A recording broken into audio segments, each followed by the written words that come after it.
Saudara Ketua DPP PDI Perjuangan Andreas Hugo Parera menilai kritik yang disampaikan mantan Wakil Menteri Luar Negeri Dino Patijala terkait tingginya frekuensi kunjungan kerja Presiden Prabowo Subianto ke luar negeri sebagai kritikan yang baik untuk pemerintah. Andreas bilang latar belakang Dino yang sebelumnya menjabat sebagai Wamenlu menandakan dirinya memiliki pengalaman dalam dunia diplomasi dan kritiknya perlu dipertimbangkan. Andreas meminta pemerintah dalam hal ini Menteri Luar Negeri untuk memaparkan hasil kinerja Presiden dalam setiap kunjungannya ke luar negeri untuk membangun kepercayaan masyarakat. Masukan-masukan untuk Presiden, karena Presiden juga menyampaikan bahwa dia terbuka terhadap kritik baik dari PDI Perjuangan, artinya dari partai maupun tentu dari masyarakat. Seorang expert dan punya pengalaman yang cukup dalam dunia diplomasi gitu, sehingga apa yang beliau sampaikan menurut saya ya patut menjadi pertimbangan. Ya biaya sebenarnya itu soal kedua, tapi yang penting itu adalah hasil daripada kunjungan-kunjungan tersebut. Nah ini yang menurut saya penting untuk menjadi akuntabilitas publik. Sementara itu, Wakil Ketua Umum Partai Gerindra Habibur Rahman sebut kritik yang disampaikan mantan Wakil Menteri Luar Negeri Dino Patijala terkait intensitas kunjungan Presiden Prabowo ke luar negeri kurang etis. Habibur Rahman bilang model komunikasi Dino yang sebelumnya pernah menjabat sebagai Wamenlu kurang tepat dalam menyampaikan kritikan. Habibur Rahman meminta Dino untuk menghormati pemerintahan Prabowo yang tengah menjalankan tugasnya saat ini.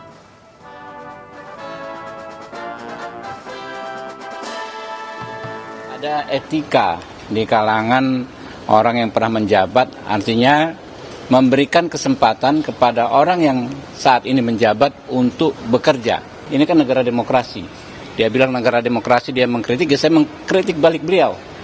Sejauh apa ya pemahaman beliau soal etika kita ya dalam konteks menyampaikan kritik seperti apa? Seorang mantan Wamenlu 3 bulan ya kan ya menyampaikan kritikan ya hendaknya lebih elegan.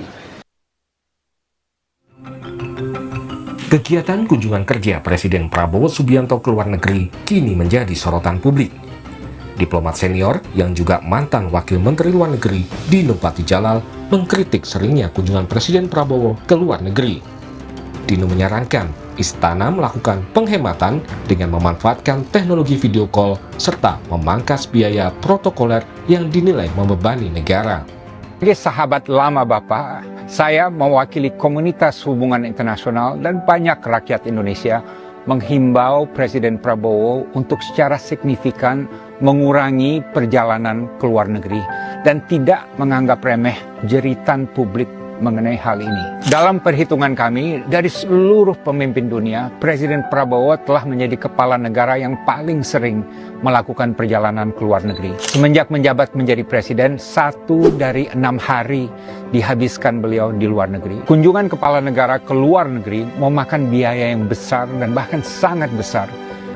Satu perjalanan ke luar negeri bisa keluar puluhan bahkan ratusan miliar. Karena itu saya ada 5 saran. Pertama, untuk menjaga komunikasi dengan pemimpin dunia lain, kami menyarankan Presiden Prabowo lebih mengandalkan video call atau Zoom call atau telepon. Dengan satu video call yang bernilai 0 rupiah, negara praktis dapat menghemat ratusan miliar dari perjalanan ke luar negeri. Menanggapi kritikan tersebut, Sekretaris Kabinet Teddy Indrawijaya menegaskan, jumlah rombongan Presiden Prabowo saat ini hanya berkisar 50 hingga 60 orang, atau berkurang lebih dari separuh jika dibandingkan Presiden periode sebelumnya. Teddy mengklaim jika ada kelebihan biaya logistik, sepenuhnya ditanggung oleh dana pribadi Presiden Prabowo. Jadi segala kelebihan biaya yang telah dianggarkan oleh negara itu sepenuhnya ditanggung oleh pribadi Presiden Prabowo. Kemudian yang kedua, jumlah rombongan. Ini sangat penting. Jumlah rombongan Presiden Prabowo itu sudah berkurang besar-besaran, lebih dari separuh dari periode sebelumnya. Jadi kalau dulu itu sekali keluar negeri bisa lebih dari 120 orang. Zaman Pak Dino seperti itu. Nah, zaman Presiden Prabowo jumlahnya antara 50 sampai 60 orang maksimal. ini sudah banyak yang tahu, termasuk juga wartawan pasti tahu itu semua. Sejak dilantik sebagai presiden pada Oktober 2024 lalu, Presiden Prabowo telah melakukan kunjungan kerja ke luar negeri sebanyak 53 kali. Perancis dan Malaysia merupakan dua negara yang paling sering dikunjungi Presiden Prabowo. Tim Liputan, Kompas TV. Saudara, mantan Wakil Menteri Luar Negeri Dino Patijalal mengkritik seringnya Presiden Prabowo Subianto melakukan kunjungan ke luar negeri. Menjawab kritikan itu, Seskap Tedrinda Wijaya menyebut jumlah rombongan kunjungan Presiden ke luar negeri telah berkurang sekarang saat ini. Sementara menurut Teddy, jika ada kelebihan biaya akan langsung ditanggung oleh dana pribadi Presiden Prabowo Subianto. Bagaimana polemik ini harus disikapi? Kita ulas bersama anggota DPR RI dari fraksi Partai Gerindra, Bahtera Banong. Selamat malam, Bang Bahtera. Dan nanti juga ada peneliti Posdem Universitas Andalas yang akan bergabung melalui sambungan virtual, Ferry Amsari. Ya, saya ke Bang Bahtera dulu kalau begitu. Ini ada kritik dari mantan Wamenlu, Pak Dino Patijalal. Tapi saya ingin tanyakan, dari perspektif Anda sebagai anggota legislatif yang mewakili fraksi Partai Gerindra juga di DPR, apakah Gerindra juga melihat kritik Pak Dino ini sebagai upaya membatasi kewenangan eksekutif presiden atau justru murni masukan untuk upaya diplomasi presiden? Ya, tentu kami ingin mengatakan bahwa kami menghargai, menghormati setiap masukan kritik dari berbagai pihak dan terutama dari Pak Dino Patijalal. Ya. Di era demokrasi ini itu sesuatu yang lumrah dan kritik itu bagi kami Partai Gerindra dan kebetulan Ketua Umum kami juga sebagai Presiden Republik Indonesia, bahwa itu sebagai vitamin untuk pemerintah agar terus mengingatkan kepada pemerintah sehingga pemerintahan kita bisa berjalan sesuai dengan rule dan sebagaimana apa yang menjadi harapan Presiden Prabowo. Namun secara pendapat tentu kami berbeda dengan Pak Dino, ya, bahwa menyederhanakan sesuatu kunjungan presiden ke luar negeri cukup misalnya by phone ataupun Zoom, itu tidak bisa kita sesederhana itu, karena negosiasi, jangankan negosiasi antar negara, antar perusahaan aja perlu pelibatan secara fisik, pertemuan secara fisik. Maka dari itu wajarlah Presiden Prabowo kemudian berkunjung ke luar negeri secara fisik, karena tentu di sana ada negosiasi yang harus dilakukan. Kalau misalnya dilakukan via phone ataupun Zoom, tentu tekanannya juga sangat berbeda. Selain itu, Pak Presiden juga kan tidak datang sendirian. Pak Presiden selalu membawa rombongan, bukan hanya dari pemerintahan, tetapi dunia usaha juga diajak untuk berkunjung ke sana dalam rangka mencari peluang-peluang investasi apa yang bisa dilakukan di Indonesia. Dan terbukti dengan kunjungan langsung Presiden ke beberapa negara.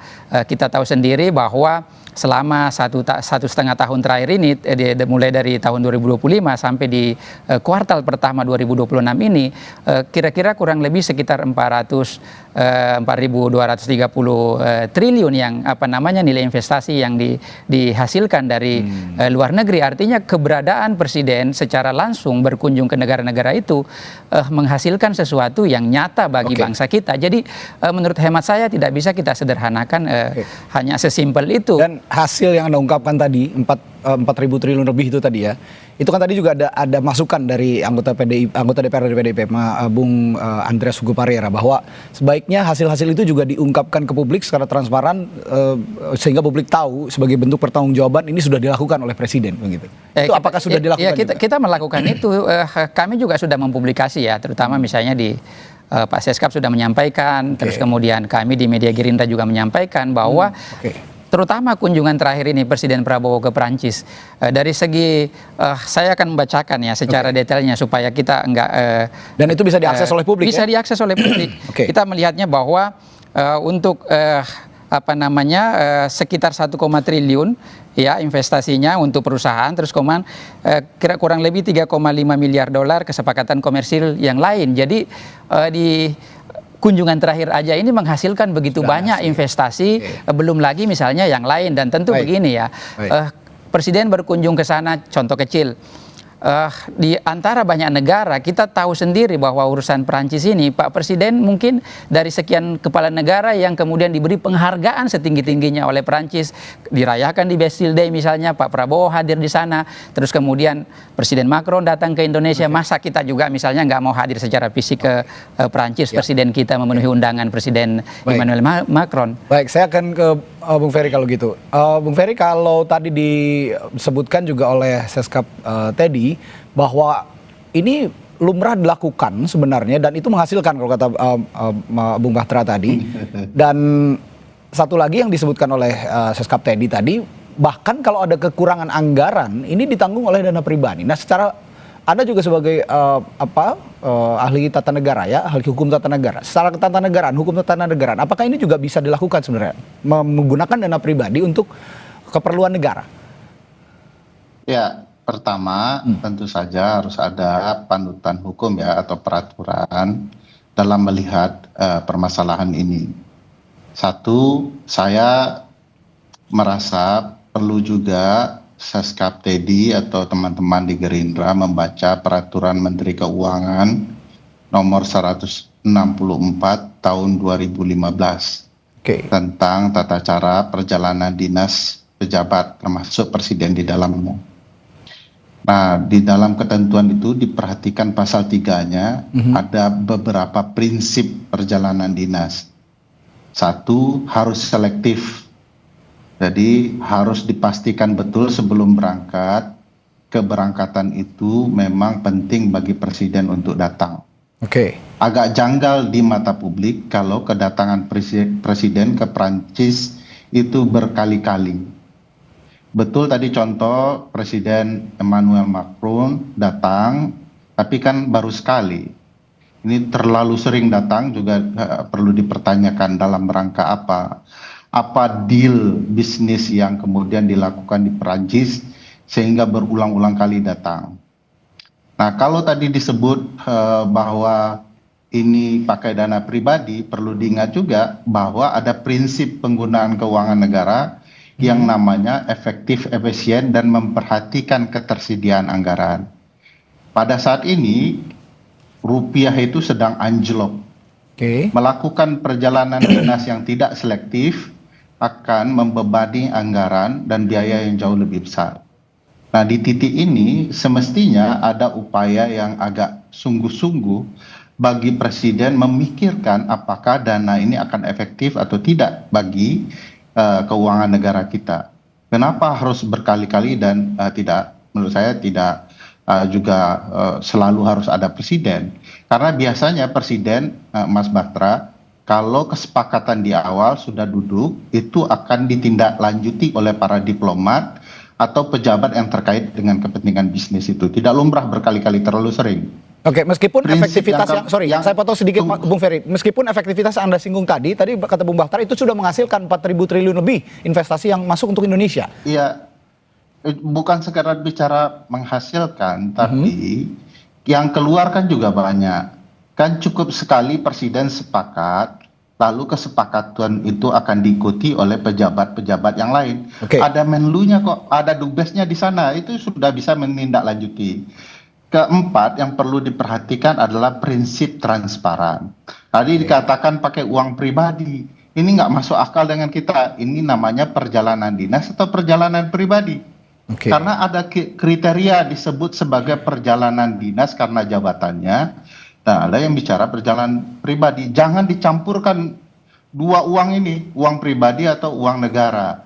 Dan kalau diingat, kalau itu benar-benar perjalanan dinas yang berkaitan dengan kepentingan negara, tidak boleh ada uang pribadi di dalamnya. Ada aturan yang mengatur soal itu? Nah, makanya saya bilang baca peraturan Menteri Keuangan yang dibuat oleh jadi makanya disebut tadi PMK ya, Peraturan Menteri Keuangan nomor 164 tahun 2015 diubah dengan PMK 81 gitu ya, yang kemudian harus detail baik-baik dipakai. Percampuran uang pribadi dan uang negara itu tidak diperkenankan, Mas. Karena akan membuat transparansi penggunaan anggaran jadi buyar. Bias, jangan menimbulkan kesan menimbulkan kesan bahwa presiden mengorbankan harta kekayaan pribadinya untuk kepentingan bangsa. Padahal presiden jangan lupa di dalam prinsip keuangan negara, kejelasan sumber dana juga penting. Sekarang kalau kita tanya berapa banyak dipakai uang pribadi presiden, dalam konteks apa uang pribadi itu dipakai, bagaimana kemudian mempertanggungjawabkan relasi pribadi itu dengan bisnis yang disepakati di Prancis. Apakah bisnis itu tidak berkaitan dengan hal-hal tertentu yang membuat dugaan? Ya, berhenti di sana, Bung Ferry. Anda ada respons, ini perjalanan pribadi atau perjalanan negara? Kalau menggunakan uang pribadi harusnya kan ini jadi perjalanan pribadi. Jadi ada bias, kalau kata Bung Ferry tadi, menggunakan anggaran pribadi menambal anggaran negara yang kurang begitu. Bagaimana menjelaskan soal ini? Iya, saya mau mengatakan bahwa itulah bentuk konsistensi Presiden Prabowo yang sering menganjurkan agar bagaimana kita bisa menjalankan efisiensi itu. Sebagaimana disampaikan oleh Pak Seskap, bahwa perjalanan presiden sebelum-sebelumnya ke luar negeri itu berjumlah 150 orang. Nah, dengan sekarang, konsistensi Presiden Prabowo bahwa kita harus menghemat dalam situasi begini, buktinya dipangkas tuh dari 150 menjadi kemudian hanya 50 rombongan yang ikut. Terkait dengan penggunaan dana pribadi beliau, itulah bentuk komitmen Pak Prabowo yang sering disampaikan bahwa beliau rela berkorban untuk kepentingan negara. Tapi bagaimana mempertanggungjawabkannya? Dan bukan hanya dilakukan pada saat ini, Mas. Jauh sebelum itu, yang menyangkut urusan negara, Pak Prabowo jangankan selalu menyampaikan pada kader Partai Gerindra, kepada kami, jangankan uang, nyawa pun beliau siap kalau untuk kepentingan merah putih, kepentingan bangsa dan negara. Itulah bentuk komitmen beliau. Bagaimana berkomitmen selain tadi menjalankan efisiensi itu, di sisi lain beliau rela berkorban. Tapi bagaimana mempertanggungjawabkan seperti yang dibilang Bu Ferry tadi, peraturan Menteri Keuangan yang mengatur tidak boleh sebenarnya mempercampurkan anggaran negara dengan anggaran pribadi, karena akan nanti pertanggungjawabannya akan bias. Apa yang salah kalau kemudian pemimpin negara mau berkorban pribadinya untuk kepentingan bangsa dan negara? Bukankah pemimpin yang seperti itu yang kita cari? Jadi tidak ada yang salah dengan perbuatan Pak Prabowo. Tidak ada yang salah, Bung Ferry, dengan justru perbuatan beliau itu. rela berkorban untuk kepentingan bangsa dan negara. Presiden rela berkorban untuk kepentingan bangsa dan negara. Anda bisa ada jawaban soal ini, Bung Ferry? Kalau itu bohong saja bagi saya dalam prinsip keuangan negara ya. Kalau betul-betul mau nyumbang, itu sumbang betul seluruh gaji yang ada itu. Hartanya disumbangkan kepada negara kayak dulu pejuang Palestina ya. Ini kan cuman sekedar menutupi problematika yang ada soal tidak profesionalnya penyelenggaraan pemerintahan. Misalnya kalau dibilang tadi selektif efisien. Nah, saya tidak melihat ada efisiensi yang terjadi. Kalau dikatakan dulu pejabat banyak, kan bisa dibuka juga. Dulu pejabat itu siapa saja, dalam kunjungan apa, dan seberapa banyak dana. Bandingkan dalam konteks anjloknya dolar saat ini. Presiden itu berangkat dalam dua kondisi yang tidak tepat ya. Satu, tidak ada dalam sejarah presiden yang berangkat ketika hari besar keagamaan. Ya. Kedua, presiden berangkat ketika harga rupiah anjlok terhadap dolar. Di titik ini sendiri sebenarnya kalau presiden adalah seorang pemimpin, dia akan memastikan stabilitas ekonomi dulu, stabilitas keuangan, baru bicara soal efektif, efisien berangkat ke luar negeri. Makanya kalau mau jujur-jujur, perjalanan ini transparan atau tidak, kepentingannya bagaimana, apa saja deal-dealnya, seberapa lama presiden di sana, kenapa penting berangkat di lebaran haji atau tidak, itu juga harus diperhatikan situasi yang ada. Saya tidak melihat ini sebagai upaya pengorbanan presiden pribadinya demi kepentingan bangsa. Kalau itu agak bias ya terasa. Karena kebutuhan perjalanan dinas itu harus dilihat betulkah itu dari anggaran pribadi presiden atau orang lain yang menyumbang. Kalau berani buka saja, itu rekening pribadi presiden atau tidak yang menyumbangkan sisa kekurangan itu. Mari kita terbuka kepada publik supaya publik tahu itu betul-betul sebuah pengorbanan atau cerita kamuflase terhadap apa yang sesungguhnya dan sebenarnya yang sedang terjadi. Itu tadi bicara soal efisiensi. Tadi juga Wakil Ketua Umum Partai Gerindra menyinggung soal etika penyampaian kritik yang disampaikan oleh mantan Wamenlu Dino Patijala. Saya akan meminta respons juga nanti dari Bung Bahtera soal ini kritik dari Pak Dino ini dianggap sebagai sesuatu yang kurang etis. Maksudnya seperti apa? Nanti saya akan tanyakan hal itu setelah jeda di Sapa Indonesia Malam. Tetaplah bersama kami.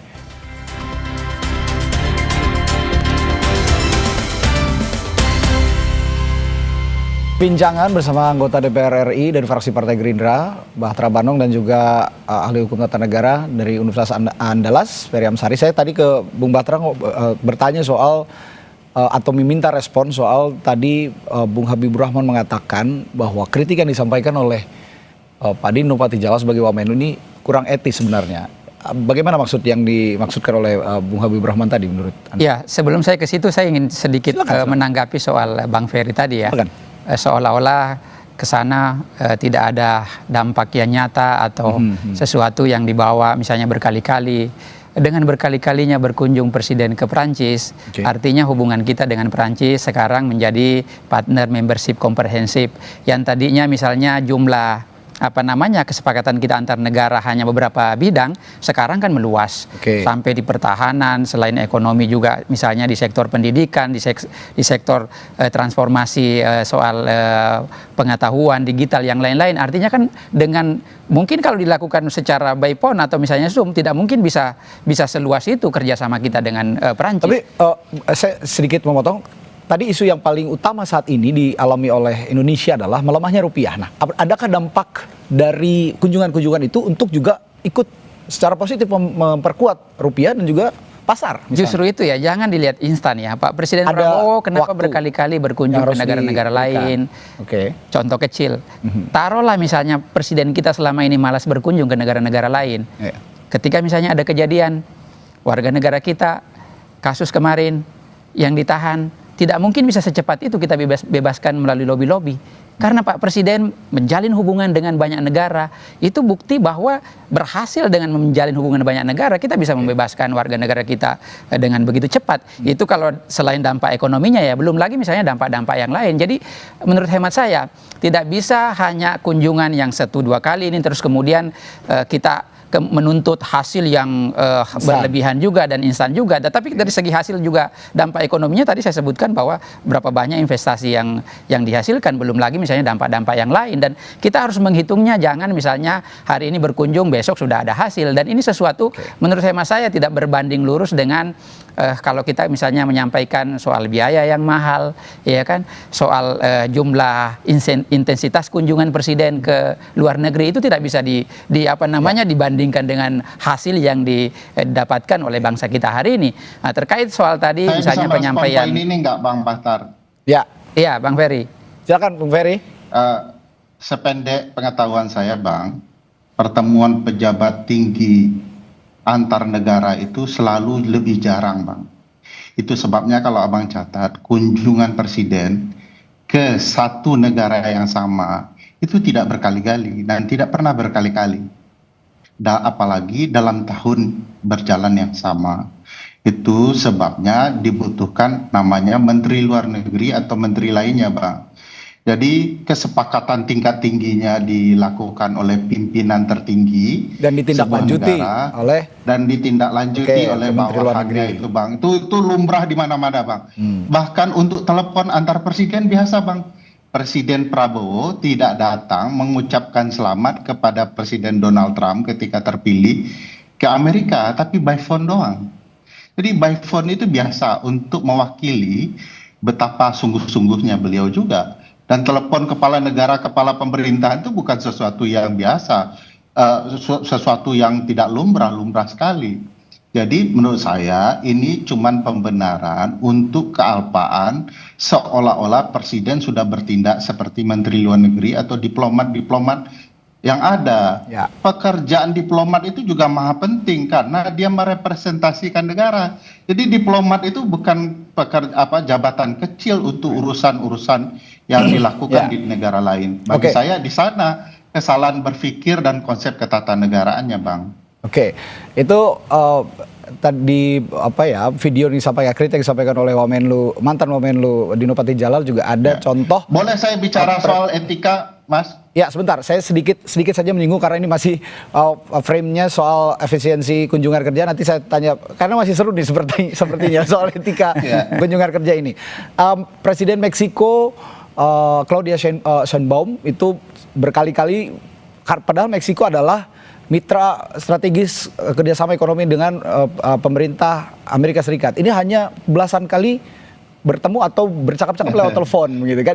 Itu analogi yang dicontohkan oleh Bung Dino. Nah, selain itu ada peran Menteri Luar Negeri yang disinggung oleh Bung Ferry tadi, yang seharusnya bisa menindaklanjuti kerjasama bilateral yang strategis itu tadi. Bagaimana menjawab hal ini? Ya tentu berbeda ya. Kalau misalnya tadi by phone atau misalnya level 2 yang diutus, pasti juga hasil yang didapatkan berbeda tentunya. Dan Presiden pengen memastikan betul-betul bahwa bekerja sama dengan Perancis ini eskalasinya makin baik, komunikasinya makin baik, dan makin banyak pula yang dihasilkan daripada kunjungan yang ketiga kali itu dilakukan oleh Presiden Prabowo. Jadi tentu berbeda dengan misalnya bertemu sekali, dengan 2 kali, atau dengan 3 kali. Dan itu lebih banyak yang dihasilkan, jauh lebih banyak yang dihasilkan. Dari segi ekonomi saya sudah jelaskan tadi, dari segi sosialnya juga kita lihat sendiri. Presiden Macron bahkan memuji Presiden Prabowo, terus kemudian bagaimana Prancis juga ikut memperjuangkan kebebasan Palestina. Apakah itu bukan sesuatu yang luar biasa? Dampaknya, bagaimana mungkin Presiden Prabowo bisa mempengaruhi Macron, terus kemudian Macron akhirnya mau membela kemerdekaan Palestina. Itu bukti bahwa kecakapan Presiden Prabowo dalam pergaulan internasional, dan itu juga mungkin yang menjadi kenapa berkali-kali ke sana sehingga menghasilkan dampak yang begitu besar.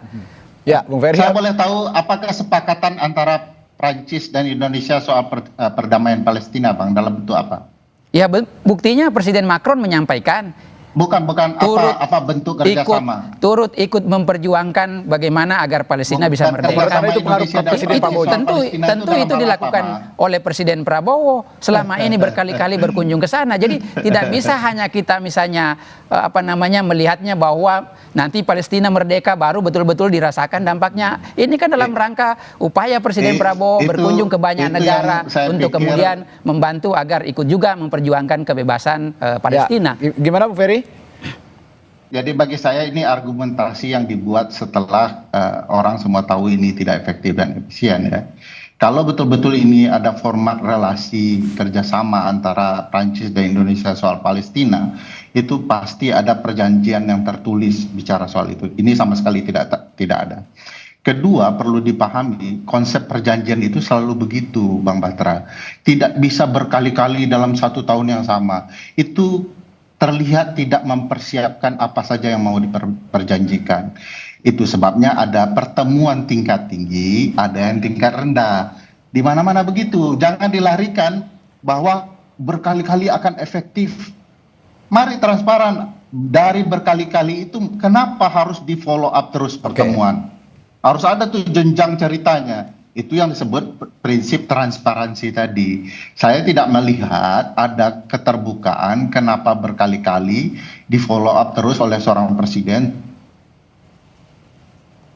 Wah, sepertinya ada gangguan suaranya nih, komunikasi. Masalah nih. Dari Bung Ferry kita punya Menlu, punya duta besar, Firaun saja. Oke, baik Bung Ferry. Terakhir saya tadi masih menyinggung soal etika, tadi saya belum terjawab oleh Bung Batra. Bagaimana Anda menjawab apa maksud yang dilontarkan oleh Bung Habibur Rahman soal itu tidak etis, kritik yang disampaikan oleh mantan Wamenlu Dino Patijalal? Ya tentu saja ya, lagi-lagi saya mengatakan bahwa kita menghargai semua pendapat, kritikan, masukan, tetapi tentu juga harus yang berbasis data, tidak bisa hanya sekedar misalnya menyampaikan Pak Dino mengatakan bahwa soal pemborosan tadi kita jawab dengan transparansi. Kalau Bang Ferry tadi minta transparansi, buktinya selama ini tadinya 150 orang rombongan dikurangi menjadi 50. Apakah itu bukan dari bentuk dari transparansi efisiensi?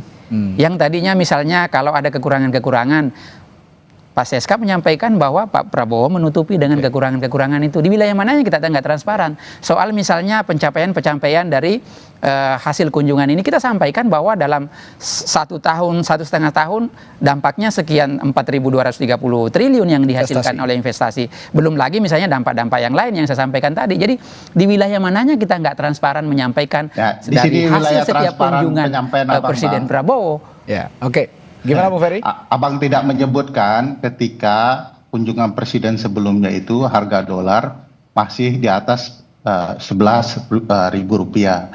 Sekarang sudah 17.800 menjelang mau berangkat. Di sana yang tidak transparannya, beban yang ditanggung oleh negara bisa saja jauh lebih besar.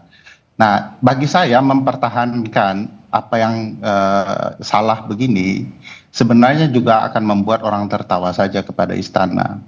Yang perlu dilakukan istana adalah menerima kritikan untuk dilakukan evaluasi. Catatan penting bahwa presiden paling banyak berkunjung itu sudah tidak bisa ditutup-tutupi, terlalu sering. Nah, rombongannya juga perlu betul-betul terbuka karena bisa saja satu pesawat mendarat dan pesawat lain yang menyusul. Ini yang kemudian selalu dipertanyakan orang. Oleh karena itu prinsip transparansi itu betul-betul jelas berdasarkan peraturan Menteri Keuangan. Makanya basisnya begitu. Nah, sejauh ini saya tidak melihat ada keinginan mematuhi prinsip keuangan negara itu. Maka di sana problematika etisnya dibanding cara orang mengkritik. Kalau tidak taat peraturan ya melanggar etis. Harus diingat loh, Pak Teddy Indrawijaya itu Seskap, sekretarisnya kabinet. Urusan presiden itu harusnya kantor sekretariat presiden, itu yang ngurus presiden. Di sana saja sudah bertabrakan satu sama lain dalam pengelolaan negara. Saya yakin perjalanan dinas ini juga tabrakan dalam banyak hal, terutama juga melanggar prinsip efektif dan efisien itu. Oke, itu sekaligus merangkum jawaban Anda soal etika tadi yang dibilang oleh Bung Habibur Rahman ya, katanya tidak etis. Ya baiknya soal etika itu tadi lebih transparan kepada publik begitu ya, pertanggungjawabannya soal kunjungan kerja presiden ke luar negeri. Baik, terima kasih pembicaraan yang menarik. Kita tunggu nanti bagaimana perkembangan isu ini akan bergulir ke depannya. Terima kasih anggota DPR RI dari fraksi Gerindra Bahtera Wanong dan peneliti Posdem Universitas Andalas Ferry Amsari telah berbagi perspektif dari Sapa Indonesia Malam. Selamat pagi, selamat malam. Terima kasih. Dan juga selamat malam Pak Ferry. Bang Ferry. Selamat beraktivitas kembali. Saudara, setelah 4 hari diperbaiki, jalan ruas Jalan Lenteng Agung yang sempat amblas kini sudah diperbaiki. Kami punya laporannya setelah jeda sesaat lagi di Sapa Indonesia Malam.